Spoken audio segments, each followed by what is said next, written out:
بسم اللہ الرحمن الرحیم ناظرین، میں ہوں آصف بٹ اور آپ دیکھ رہے ہیں ایمرن نیوز۔ تو آج ناظرین جیسے کہ آپ جانتے ہیں پاکستان کی تاریخ کی سب سے بڑی خبر یہ ہے کہ عمران خان جو چیئرمین پاکستان تحریک انصاف ہے ان کو گرفتار کر لیا گیا ہے، اور پورے ملک میں ان کی گرفتاری کے بعد طور پر مظاہرے جلسے جلوس بھی شروع ہو چکے ہوئے ہیں۔ اور دوسری جانب جیسے کہ عوام ایک توقعات لگا کے بیٹھی ہوئی تھی کہ چیف جسٹس اسلام آباد جو ہیں ہائی کورٹ کے وہ اس حوالے سے سخت ایکشن لیں گے، لیکن انہوں نے تو گیم ہی الٹ کر دی۔ انہوں نے جناب عمران خان کی گرفتاری کو قانونی قرار دے دیا، اور فوج پاکستان نے دوسری طرف بہترین حکمت عملی اپناتے ہوئے نو گو ایریاز میں آنے والے مظاہرین کو روکنے کی بجائے ان کو کھلی چھٹی دے دی، نہ ہی ان کو کسی بھی طریقے سے روکنے کی کوشش کی گئی، تاکہ اب جو پی ٹی آئی کا ایک منصوبہ تھا کہ عوام اور فوج پاکستان آمنے سامنے آئیں اور اس پرتشدد جو مظاہرے تھے اس میں کچھ ہلاکتیں ہو جائیں، لیکن فوج پاکستان کی بڑی بہترین حکمت عملی کے باعث ان کو عوام کو cantt area, G H Q میں، کور کمانڈر ہاؤس میں جہاں بھی انہوں نے مظاہرہ کرنے کی کوشش کی ہے ان کو فری ہینڈ دے دیا گیا، جس کے باعث ایسا کوئی واقعہ پیش نہ آ سکا جس کی وجہ سے فوج پاکستان اور جو عوام ہیں وہ آمنے سامنے ہوتے، اور پاکستان تحریک انصاف کے تمام منصوبوں کے اوپر فوج پاکستان کی بہترین حکمت عملی نے پانی پھیر دیا، اور انتشار پھیلانے میں، لوگوں کو گمراہ کرنے میں، لوگوں کو بھڑکانے میں کے حوالے سے پولیس نے جو ہے وہ اس وقت جو پاکستان تحریک انصاف کی خاتون یاسمین راشد اور محمود رشید، میاں اسلم اقبال اور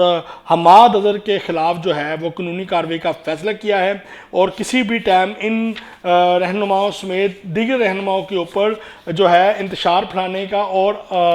بغاوت کا جو مقدمہ ہے وہ درج کیا جا سکتا ہے۔ پی ٹی آئی کی جانب سے سرکاری املاک کو نقصان پہنچانے اور دشمن کی خواہش کو پورا کرنے پہ بھارتی میڈیا سارا دن انڈین چینلز کے اوپر پاکستان کی عوام کی طرف سے سرکاری املاک اور فوج پاکستان کے دفتر کے اوپر جو ہے حملے کو وہاں پہ انقلاب قرار دیتے رہے، اور یہاں پہ یہ بھی کہا جائے کہ بھارتی ٹی وی چینل نے کہا کہ عوام جو ہے وہ فوج پاکستان کے خلاف نکل آئی ہے، لیکن اس حوالے سے بھی فوج پاکستان کی بڑی بہترین حکمت عملی رہی ہے، اور سننے میں یہ بھی آ رہا ہے کہ اس حرکات کے بعد، اس پرتشدد مظاہرے کے بعد، قومی املاک کو نقصان پہنچانے کے بعد اور سرکاری اداروں، سرکاری بلڈنگوں میں، عمارتوں میں گھسنے کے بعد پاکستان تحریک انصاف کے اوپر پابندی لگ سکتی ہے، اور عمران خان کو چند دنوں کے اندر مچ جیل جو ہے وہ منتقل کر دیا جائے گا۔ دوسری جانب جو پی ٹی آئی کے رہنما ہیں انہوں نے اپنے پاؤں پہ خود کلواری مار بیٹھے ہیں۔ G H Q, Lahore corps commander house, cantt area اور فیصل آباد اور دیگر شہروں میں قومی املاک اور اساس اداروں کے دفاتروں کی عمارتوں میں گھس کر توڑ پھوڑ کر کے پی ٹی آئی کے جو جھنڈے لگانے کے واقعات کیے گئے ہیں، اور جھنڈے لگانے والے جو لوگ ہیں، جو گیٹ کھولنے والے لوگ ہیں، ان کی نشاندہی بذریعہ کیمرے اور تصویروں کے ذریعے، موبائل کی فوٹیج کے ذریعے ہو چکی ہے، اور کئی رہنما اور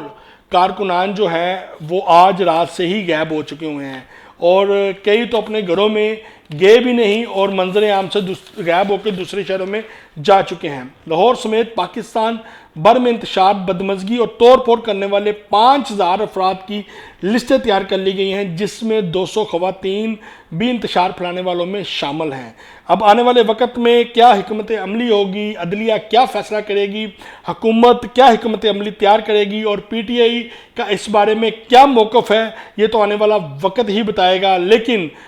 جو حالات نظر آ رہے ہیں وہ 2-4 دن جو ہے پاکستان میں انتہائی مشکل اور پریشان کن حالات ہیں۔ دیکھتے ہیں کہ پاکستان کی پنجاب پولیس اور فوج پاکستان اس مشکل حالات کو کیسے کنٹرول کر پاتی ہے، حکومت کی کیا حکمت عملی ہوئے گی، اور پی ٹی آئی کے رہنما کیا عمران خان کا ساتھ دے پائیں گے کہ نہیں پائیں گے، یہ آنے والا وقت ہی بتائے گا۔ تو اس کے ساتھ ہی ناظرین اپنے میزبان محمد آصف بٹ کو اجازت دیں، ہمارے ٹی وی چینل کو سبسکرائب کرنا نہ بھولیں۔ پاکستان زندہ باد۔